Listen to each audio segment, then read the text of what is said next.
얼마 전 공항에서 암살당한 김정남 사건이 온 대한민국을 떠들썩하게 했는데요. 어떤 언론들은 21세기에 있을 수 없는 일이 벌어졌다며 평을 하기도 했습니다. 하지만 역사를 살펴보면 암살은 꾸준하게 발생하고 있고 우리가 익히 알고 있는 사건들도 많이 있는데요. 오늘은 그 중에서 5가지를 골라보았습니다. 세계 열강들의 식민 통치가 한창이던 19세기, 버마도 예외가 될 수는 없었습니다. 오랜 시간 동안 영국과 일본, 또다시 영국의 식민 지배가 계속되었는데요. 이러한 버마의 독립운동을 이끈 게 바로 아웅산 장군입니다. 1947년 1월 영국과의 협정을 통해 버마 독립의 기반을 마련하였지만 같은 해 7월 회의 도중 반대파에 의해 암살되고 맙니다. 이후 나라 통합의 구심점을 이룬 버마는 민족 간의 갈등과 군부 독재로 인한 극심한 혼돈을 겪게 되고 최근에서야 민주정부가 들어서게 됩니다. 2015년 치러진 자유선거에서 군부 독재의 반대파인 민주주의 민족동맹이 압도적인 승리를 거둠으로써 진정한 민주주의의 길로 들어서고 있습니다. 민주주의 민족동맹의 승리를 이끈 사람은 우리에게도 유명한 아웅산 장군의 딸인 아웅산 수지 여사입니다. 아마도 이 세상에서 가장 유명한 암살 사건을 꼽으라면 바로 미국의 대통령이었던 존 F 케네디의 암살 사건이 아닐까요? 케네디 대통령은 댈러스 시내에서 오픈카를 타고 퍼레이드를 하고 있었습니다. 이때 3발의 총성이 울렸는데요. 첫 발은 빗나갔고 두 번째 발은 케네디의 목을 관통, 세 번째 발은 머리에 박혔습니다. 정부 당국의 대대적인 수색 끝에 사건 발생 2시간 후에 근처 극장에서 숨어있던 리 하비 오스왈드를 암살 혐의로 체포합니다.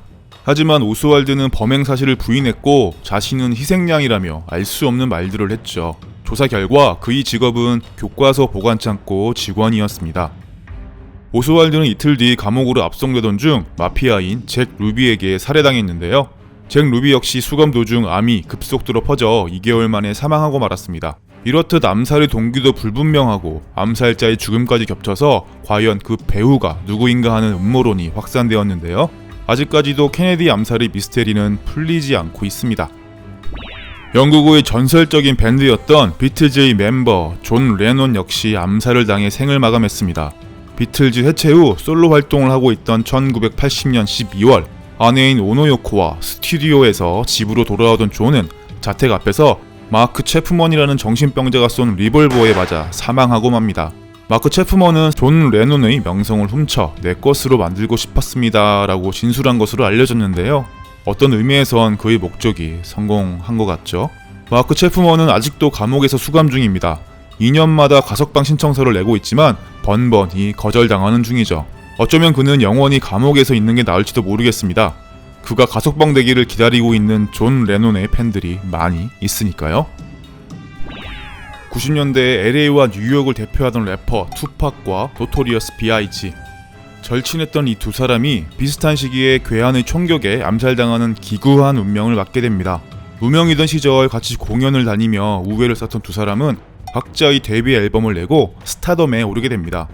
투팍은 가난했던 어린 시절과 마약 사용을 했던 경험을 토대로 사회적 문제에 대해 거침없이 랩으로 표현했기 때문에 항상 구설수에 오를 수밖에 없었죠.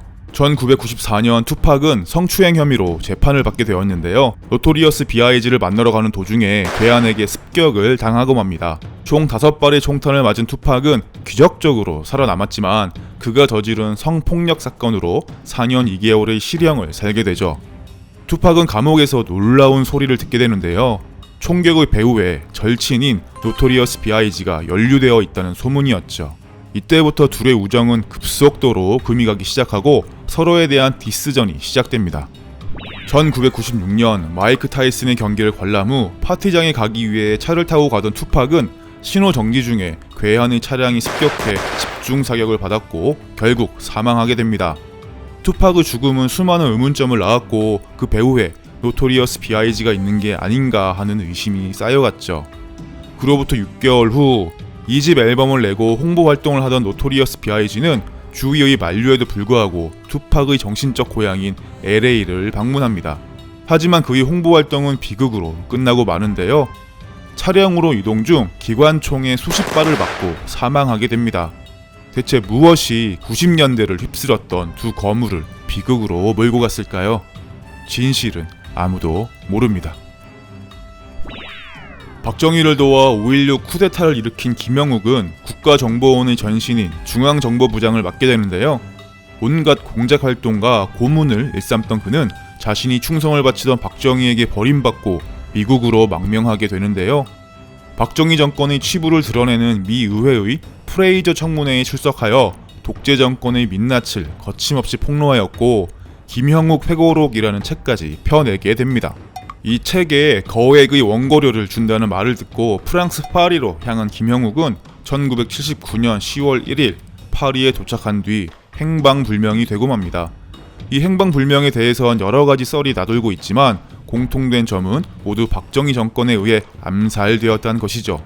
이 즈음 한국에선 유신 독재와 경제 불황에 대한 불만의 목소리가 팽배해져 갔고 결국 부마 항쟁까지 일어나게 되는데요. 부마 항쟁이 절정에 이르던 10월 26일 궁정동 안가에서 술자리를 벌이던 박정희는 중앙정보부장 김재규에 의해 사망하고 맙니다.